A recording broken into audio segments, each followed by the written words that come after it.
Shalom jemaat Tuhan, selamat datang di online service GBI Graha Raya. Selama beberapa menit ke depan, kita akan beribadah melalui online service pada hari ini. Jadi, persiapkan hati dan pikiran kita untuk masuk dalam hadirat-Nya dan mendengarkan firman-Nya. Ibadah hari ini juga disertai dengan sakramen perjamuan kudus.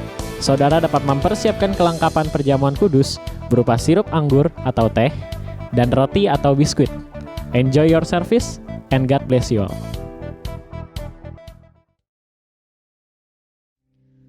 Shalom Bapak Ibu, Saudara yang dikasihi oleh Tuhan Yesus Kristus. Hati kita melimpah dengan ucapan syukur sebab Tuhan kita, Tuhan yang maha baik, Tuhan kita, Tuhan yang setia untuk menolong setiap langkah kehidupan kita. Tanpa terasa, hari ini kita sudah memasuki bulan yang kelima tahun 2020. Kita mengucap syukur, terus mengucap syukur kepada Tuhan. Pada hari ini juga ibadah kita akan disertai oleh perjamuan kudus. Kita siapkan hati kita lebih dalam lagi untuk memuji Tuhan, untuk memuliakan nama Tuhan. Kita akan agungkan Dia lewat pujian kita, lewat sembah kita kepada Dia, Allah kita, Allah yang ajaib. Amin.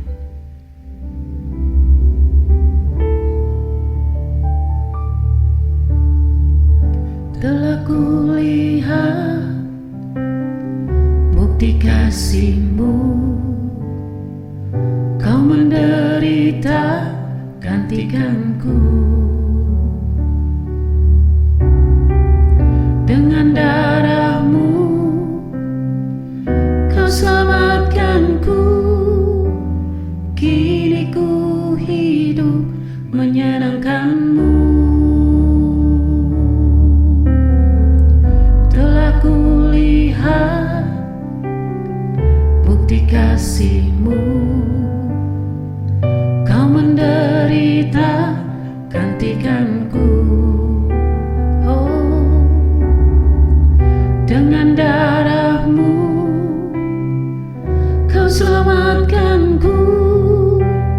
Kini ku hidup menyenangkan-Mu.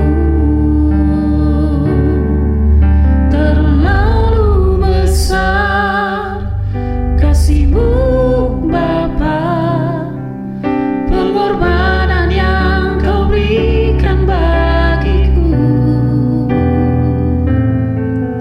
terlalu mahal. Darah-Mu Yesus tercurah untuk menebus hidupku.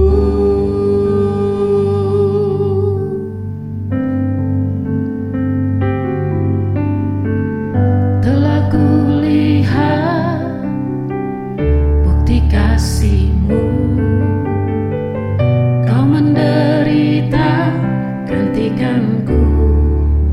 Dengan darah-Mu, dengan darah-Mu Kau selamatkanku. Kini ku hidup menyenangkan-Mu. Terlalu besar kasih-Mu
karena Engkau menanggung setiap dosa di dalam setiap langkah kehidupan kami. Terima kasih Yesus.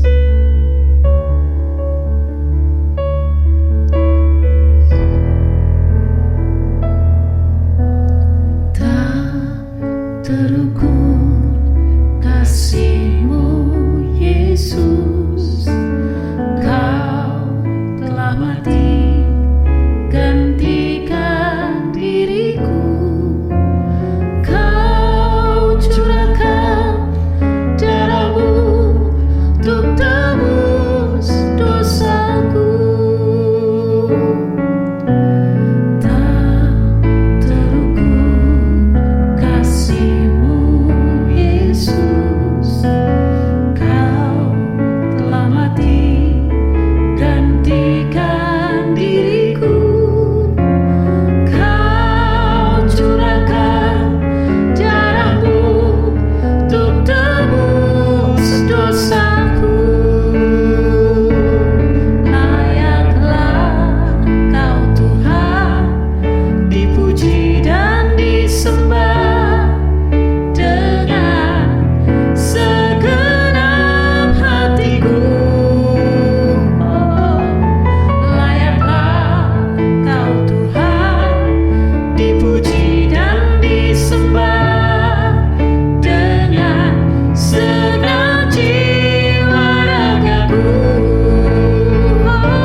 Yesus, Engkaulah Bapa.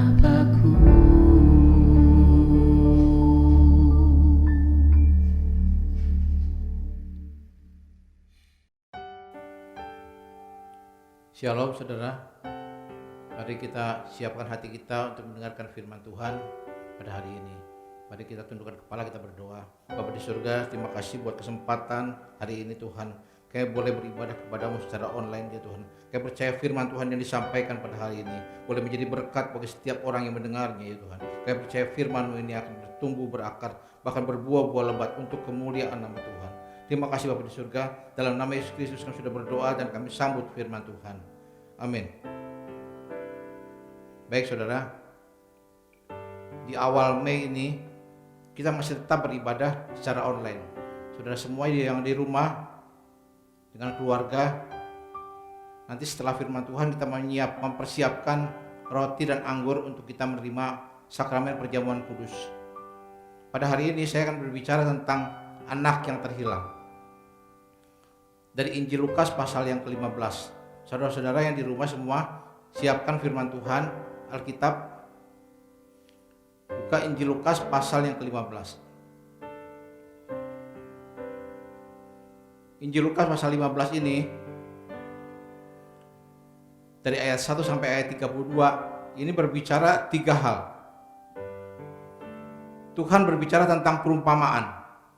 Yang pertama, Tuhan berbicara tentang perumpamaan domba yang hilang. Yang kedua, Tuhan berbicara tentang perumpamaan dirham yang hilang. Dan yang ketiga, Tuhan juga berbicara tentang anak yang hilang. Nah, hari ini saya ingin berbicara tentang anak yang hilang. Dari Injil Lukas pasal 15 ayat 11 sampai dengan ayat 32. Nanti saudara masing-masing baca di rumah. Kisahnya adalah ada seorang bapak punya 2 anak. Anak sulung dan anak bungsu. Lalu si bungsu datang kepada bapaknya. Bapak, berikan kepadaku bagianku, warisanku. Bapaknya memberikan itu. Itu adalah haknya si bungsu. Dan setelah itu dia jual bagiannya, hartanya dia jual. Lalu dia pergi dengan uangnya, dia berpoya-poya. Dia habiskan uangnya. Sekian lama, akhirnya habislah uang itu. Bangkrutlah si bungsu ini. Si bungsu ini akhirnya dia bekerja sebagai penjaga babi, sebagai pengembala babi. Sampai satu ketika dia hidupnya melarat, dia tidak bisa makan. Sampai makan makanan babi, ampas dedak. Betapa sengsaranya si bungsu ini. Lalu setelah dia menderita, dia ingat sama bapaknya, lebih baik aku pulang ke rumah bapak. Di rumah bapakku banyak pembantu, banyak budak yang hidupnya lebih baik dari aku. Akhirnya dia mengambil keputusan untuk pulang ke rumah bapak. Ketika dia sudah dekat dengan rumah bapaknya, bapaknya melihat dia, menyongsong dia. Bapaknya memeluk dia, mencium dia. Nah saudaraku yang Tuhan kasih, bapaknya itu luar biasa bagaimana dia menerima anak yang hilang ini. Dan dia berkata kepada para hambanya, sekarang bikin pesta. Sembelih itu anak lembu yang tambun. Kita bikin pesta. Lalu dipakaikanlah jubah yang baru, cincin dan sepatu dan kasut yang baru. Nah saudaraku yang Tuhan kasih, ketika itu kakaknya yang sulung itu tidak ada di rumah. Dia sedang bekerja di ladang. Jadi berapa lama kemudian pulanglah kakaknya ini, si sulung ini. Dan dia mendengar dari jauh ada suara puji-pujian, ada seruling, ada kecapi, ada trompet. Lalu dia pikir ada apa ini di rumah, nggak biasanya. Lalu dia panggil hambanya, dia bilang, ini ada apa? Kok ada banyak pesta di sini? Lalu hambanya kasih tahu bahwa adikmu si bungsu sudah pulang. Bapakmu bersuka cita karena adikmu ini yang hilang ini sudah dapatnya kembali. Maka bapakmu ini bikin pesta dan menyembelih anak lembu yang tambun. Ternyata apa yang direspon daripada si sulung ini? Saya baca satu ayat 28. Setelah dia sampai di rumah bapaknya, Lukas 15 ayat 28, Maka marahlah anak sulung itu dan ia tidak mau masuk. Lalu ayahnya keluar dan berbicara dengan dia. Perhatikan, maka marahlah anak sulung itu dan ia tidak mau masuk. Di terjemahan yang lain adalah dia pergi dari rumah. Jadi hari ini saya akan berbicara tentang anak yang terhilang ini, bukan si bungsu yang terhilang. Si bungsu yang terhilang ini sudah kembali ke rumah bapak. Tapi yang terhilang sesungguhnya adalah si sulung. Nah, saudaraku yang Tuhan kasih, melalui kisah ini kita akan sama-sama belajar supaya kita tidak terhilang seperti si sulung ini. Ada beberapa hal yang menyebabkan si sulung ini terhilang. Minimal ada 3 hal yang saya mau sampaikan hari ini. Kenapa si sulung ini terhilang? Yang pertama, si sulung tidak mengerti tentang status dirinya sebagai anak. Si sulung tidak mengerti statusnya itu adalah anaknya bapak. Sama dengan si bungsu, dia anak juga. Nah, saudaraku yang Tuhan kasihi, bahwa dia bukan hamba, tapi memang dia sebagai anak, sebagai ahli waris bapak, tetapi dia punya mental hamba. Nah, saudaraku yang Tuhan kasih, bahwa si bungsu ini, sedangkan si bungsu dia pulang ke rumah bapak, dia menyadari dia ini anak, tidak mungkin bapaknya menolak dia. Ada orang dunia bilang begini, anak itu gak ada bekasnya. Kalau istri itu ada bekas istri, tapi tidak ada bekas anak. Nah, saudaraku yang Tuhan kasih, si bungsu ini mengerti statusnya sebagai anak. Dia tahu bapaknya ini pasti mengampuni dia, pasti menerima dia. Tetapi sebaliknya, si sulung dia tidak mengerti statusnya sebagai anak. Dia pikir dia sama seperti hamba. Lalu dia marah, dia berkata, bertahun-tahun aku melayani bapak, tidak pernah 1 ekor domba pun tidak pernah bapak berikan padaku untuk bersuka cita dengan teman-temanku. Nah, saudaraku yang Tuhan kasih, bahwa bagaimana si bungsu ini sebenarnya mengerti statusnya sebagai anak. Setelah dia menyadari akan kesalahannya, akan dosa-dosanya, dia yakin bahwa dia akan diterima oleh bapaknya, dan dosa-dosanya itu pasti akan diampuni oleh bapaknya sendiri. Nah, saudaraku yang Tuhan kasih, bahwa seperti Injil Matius pasal 7 berkata, adakah seorang bapak ketika anaknya meminta roti diberikannya batu? Nah, saudaraku, ini bapak yang baik, bapak yang mengerti daripada anak-anaknya, bapak yang mengampuni anak-anaknya. Berapa besar kesalahan anak pun, pasti kita tidak akan menghukum dia seterusnya. Nah, saudaraku yang Tuhan kasih, sulung ini yang setiap hari ada di rumah, dia tidak mengerti statusnya sebagai anak. Dia tidak percaya, dia tidak yakin dengan bapaknya akan belas kasihan bapak. Seharusnya dia mau apapun bapak akan berikan. Bapaknya bilang, anakku, engkau selalu ada bersama-sama dengan aku. Apa yang aku punya, itu juga engkau punya. Dengan kata lain, kalau kamu mau sembelih domba, mau kambing, mau lembu, silahkan. Kenapa kamu nggak minta? Matius pasal 7 berkata begini, mintalah maka akan diberikan kepadamu, carilah maka engkau akan mendapat, ketoklah maka pintu akan dibukakan bagimu. Karena setiap orang yang meminta, dia akan menerima, setiap orang yang mencari, dia akan mendapat, dan setiap orang yang mengetuk, baginya pintu dibukakan. Nah, saudaraku yang Tuhan kasih, hari ini kita harus memahami ya, bahwa kita ini adalah anak. Di dalam kitab Galatia, surat Galatia pasal yang ke-4 ayat yang ke-7 berkata bahwa engkau ini bukan lagi hamba, engkau ini adalah anak. Hamba itu tidak memiliki hak waris, tetapi anak dia punya hak waris. Saya punya anak ya, saya punya anak 2. Dua-duanya anak saya tidak pilih kasih.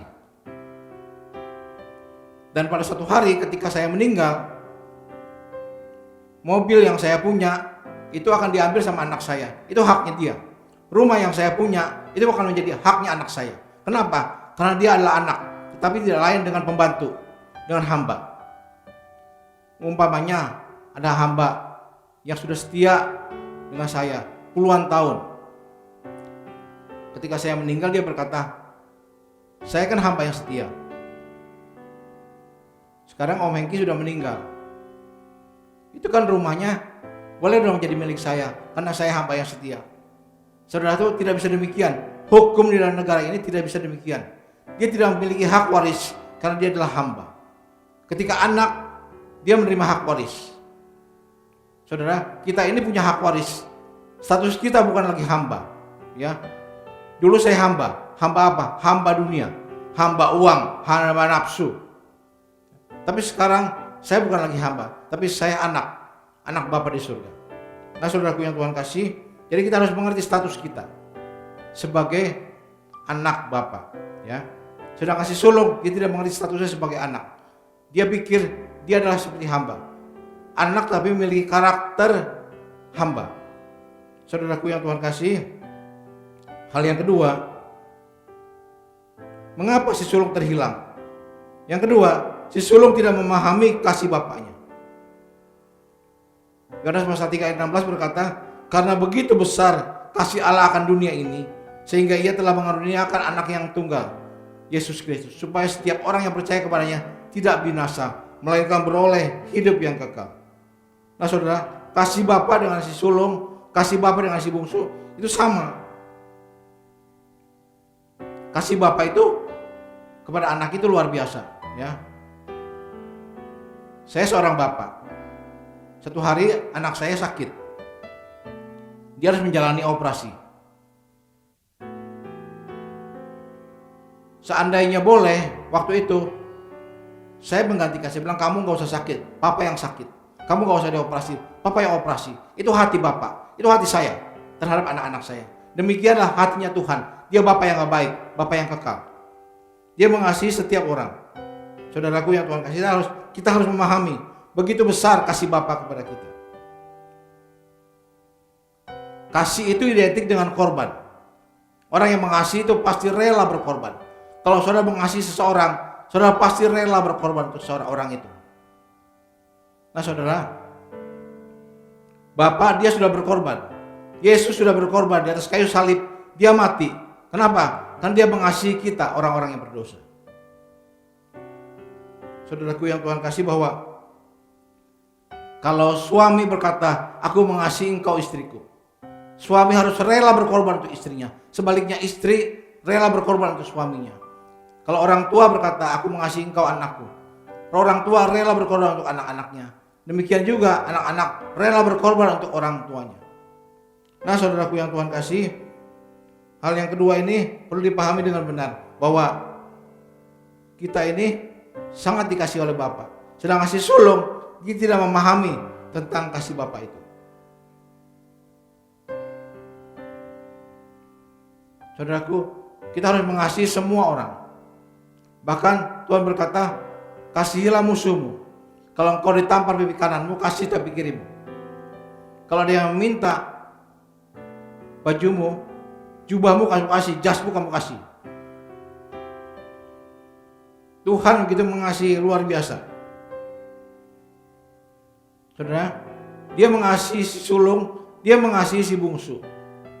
Tapi si sulung tidak memahami kasih bapaknya ini. Dalam Injil Matius pasal 9 berkata bahwa bukan orang yang sehat yang membutuhkan dokter, yang membutuhkan tabib, tapi orang yang sakit yang membutuhkan dokter. Orang yang sakit yang perlu tabib. Saudaraku, kita ini orang-orang yang sakit sebenarnya. Kita memerlukan Yesus. Dan Yesus datang kepada kita bukan kepada orang-orang yang benar, tapi orang-orang yang berdosa. Dia mengasihi setiap orang yang berdosa. Sebaliknya demikian juga dalam Injil Matius pasal 22 tentang kasih Bapa, tentang hukum kasih. Kasihlah Tuhan Allahmu dengan segenap hatimu, segenap jiwamu, segenap akal budimu. Hal yang kedua, kasihlah sesama manusia seperti dirimu sendiri. Kasih itu simpel sekali sebenarnya. Kasih itu memberi, bukan menerima.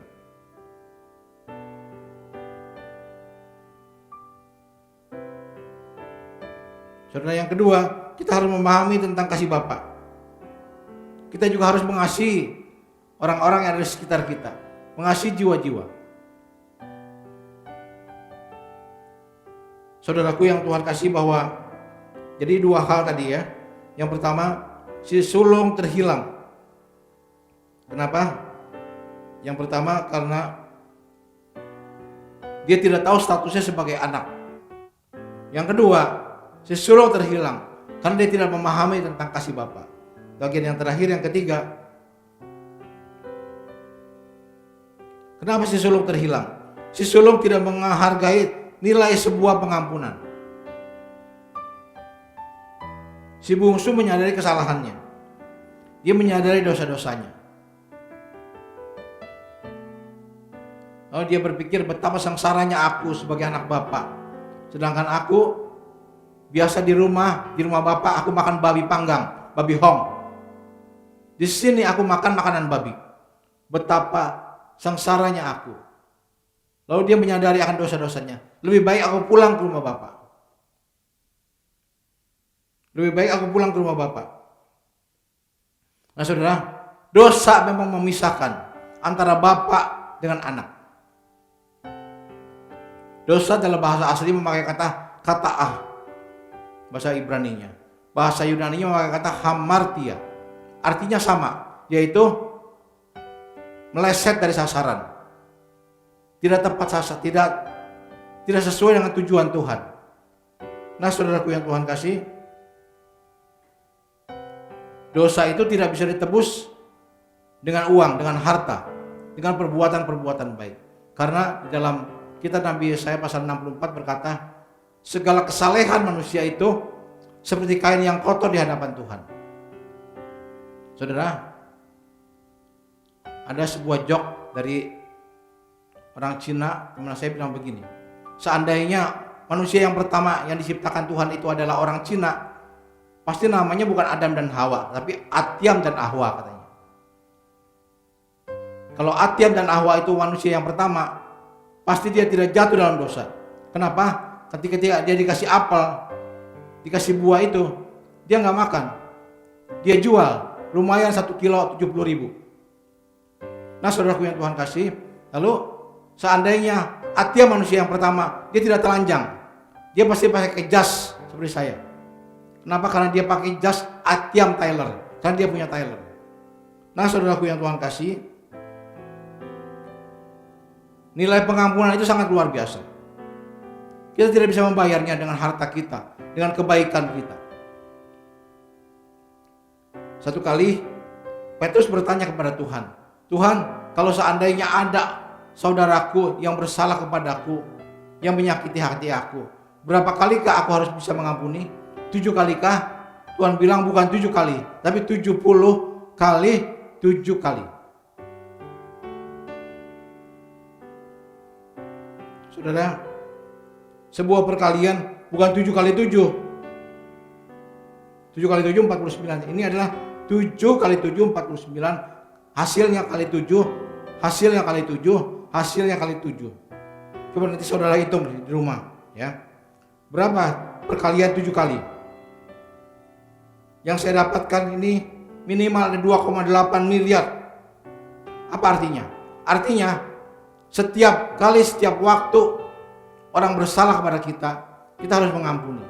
Setiap kali orang berdosa kepada kita, kita harus berani mengampuni dia. Di dalam perumpamaan ini Tuhan berkata, ada seorang yang punya hutang kepada raja. Hutangnya itu 10.000 talenta. 10.000 talenta. Alkitab kalau bicara tentang talenta, ini berbicara tentang emas. Di dalam kamus Alkitab, 1 talenta itu 34 kilo. 34 kilogram emas kali 10.000. Berapa 1 gram sekarang? 900.000. Kira-kira berapa nilainya? Kalau kita hitung, nilainya itu triliun, 3, sekian triliun. Apakah kita sanggup membayar? Jual rumah, jual semuanya, tidak mungkin sanggup orang ini. Dia menerima pengampunan itu luar biasa. Ketika dia keluar dari rumah raja, dari istana raja. Dia ketemu temannya yang berhutang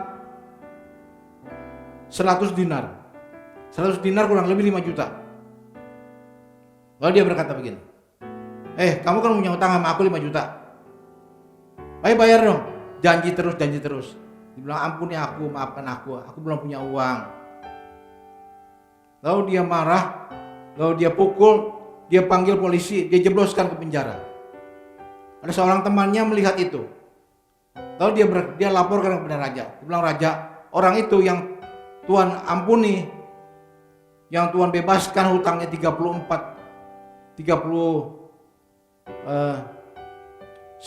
talenta emas itu, sekarang dia tangkap temannya sendiri, dijebloskan. Lalu raja itu marah, dia panggil algojonya, dia bilang, tangkap orang itu, jebloskan dia ke dalam penjara. Nah, saudaraku yang Tuhan kasih, betapa besarnya nilai sebuah pengampunan. Saudara, oleh sebab itu pada hari ini kita harus memahami, menyadari bahwa kita harus mengampuni setiap orang yang bersalah kepada kita. Matius pasal 6 berkata, jika kamu tidak mengampuni orang yang bersalah kepada kamu, maka Bapakmu yang di surga juga tidak mengampuni kesalahanmu. Saudara, kita harus melepaskan pengampunan. Ada orang-orang yang menyakiti hati kita, orang-orang yang mengkhianati kita, orang-orang yang meremehkan kita, bahkan menipu kita. Kita harus siap mengampuni mereka. Dalam doa Bapa kami, Matius pasal 6, ampunilah kami segala kesalahan kami, seperti kami juga mengampuni orang yang bersalah kepada kami. Saudaraku yang Tuhan kasih, hari ini kita belajar tentang anak yang terhilang, yaitu si sulung yang terhilang. Dan melalui firman ini kita belajar jangan sampai kita terhilang. Ada 3 hal yang perlu kita pahami. Yang pertama, kita harus memahami bahwa kita ini adalah anak. Status kita adalah anak Tuhan, anak Bapa. Yang kedua, kita harus memahami bahwa tentang kasih Bapa yang begitu besar. Yang ketiga, saudara, kita harus memahami, mengerti tentang nilai sebuah pengampunan yang Tuhan beri. Begitu besar, begitu berharga nilai daripada sebuah pengampunan yang Tuhan beri. Dia mati di atas kayu salib buat kita, orang-orang yang berdosa, ya.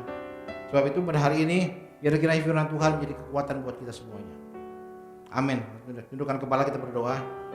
Nah, sebelumnya kita angkat satu pujian dan kita persiapkan cawan anggur dan roti di hadapan kita. Bagi bapak-bapak sebagai kepala keluarga bisa melayani kepada istri dan anak-anak.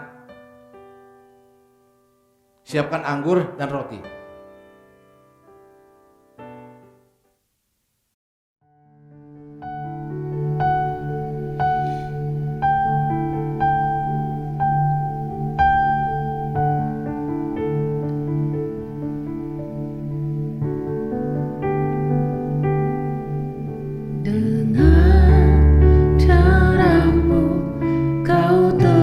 Dosaku dengan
Kita berdoa.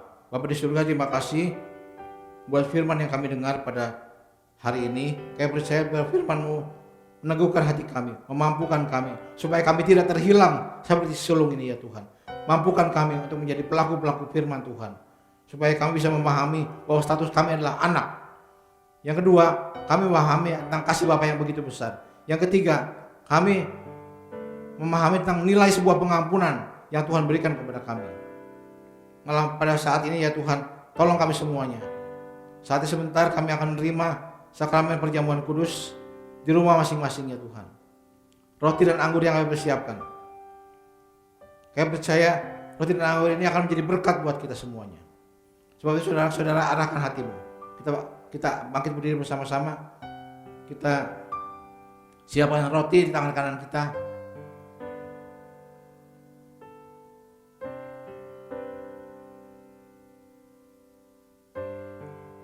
Arahkan hatimu kepada Tuhan dan dengarkanlah firman Tuhan.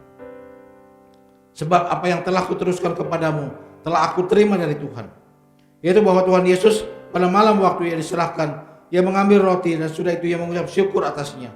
Ia mecah-mecahkan dan berkata, inilah tubuhku yang diserahkan bagi kamu. Perbuatlah ini menjadi peringatan akan aku. Mari kita terima dengan iman dalam nama Tuhan Yesus Kristus.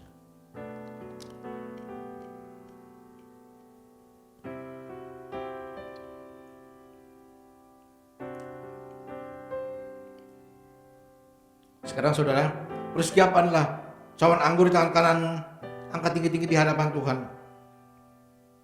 Dan bukankah cawan anggur yang atasnya kita ucapkan syukur adalah persekutuan dengan darah Kristus yang telah dicurahkan bagi dosa-dosa kita? Demikian juga ia mengambil cawan sesudah makan. Lalu Yesus berkata, cawan ini adalah perjanjian baru yang dimeteraikan oleh darahku. Perbuatlah ini setiap kali kamu minumnya menjadi peringatan akan aku. Mari kita terima dengan percaya dalam nama Tuhan Yesus Kristus.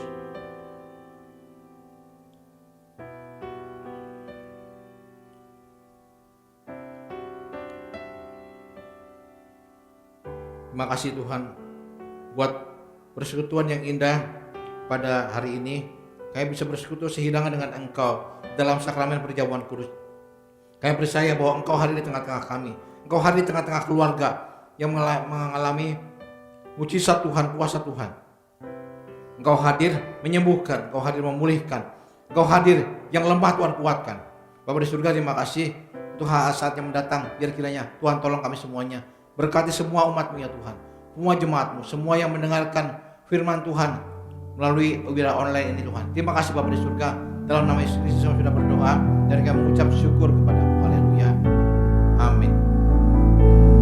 Penyertaan-Mu sempurna, rancangan-Mu penuh damai, aman dan sejahtera walau di tengah badai. Ingin ku selalu bersama, rasakan keindahan arti kehadiran-Mu Tuhan.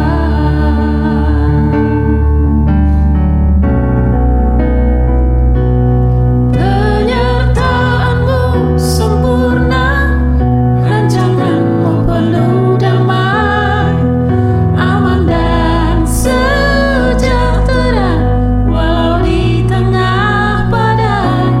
Ingin ku selalu bersama, rasakan keindahan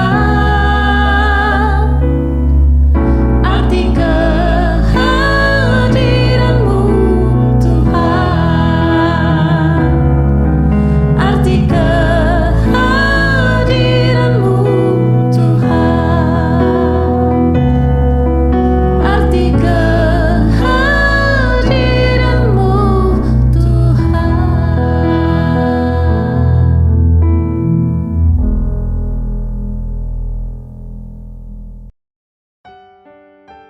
Pada akhir ibadah ini ya Tuhan, yang mengucap syukur Tuhan sudah pimpin kami dari awal sampai pada selesainya. Di mana tangan Tuhan sendiri yang menopang kami, memberikan senantiasa kekuatan, penghiburan kepada kami. Terima kasih Tuhan Yesus, terima kasih. Berkati seluruh hamba-hamba-Mu yang melayani, berkati seluruh jemaat-Mu yang sudah menerima sakramen perjamuan kudus, yang sudah menerima firman-Mu. Mampukan kami semuanya Tuhan untuk menjadi pelaku-pelaku firman Tuhan. Hamba memberkati semua jemaat-Mu ya Tuhan. Semua orang yang mendengarkan firman Tuhan pada hari ini. Keluarga mereka diberkati, rumah tangga mereka diberkati, anak cucu mereka semuanya diberkati Tuhan. Seperti firman berkata di dalam Mazmur pasal 37. Sejak aku muda sampai aku tua, aku tidak pernah melihat orang yang benar ditinggalkan Tuhan.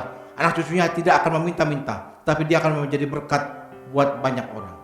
Sebab itu sekarang saudara, arahkan hatimu, angkat kedua tanganmu, dan terimalah segala berkat, rahmat dan anugerah dari Allah Bapa di surga, cinta kasih yang sempurna dari Tuhan kita Yesus Kristus, serta persekutuan yang manis dan kuasa Roh Kudus mulai saat hari ini sampai Maranatha. Di dalam nama Bapa, Anak dan Roh Kudus, dalam nama Tuhan Yesus Kristus, bersama-sama kita berkata, amin.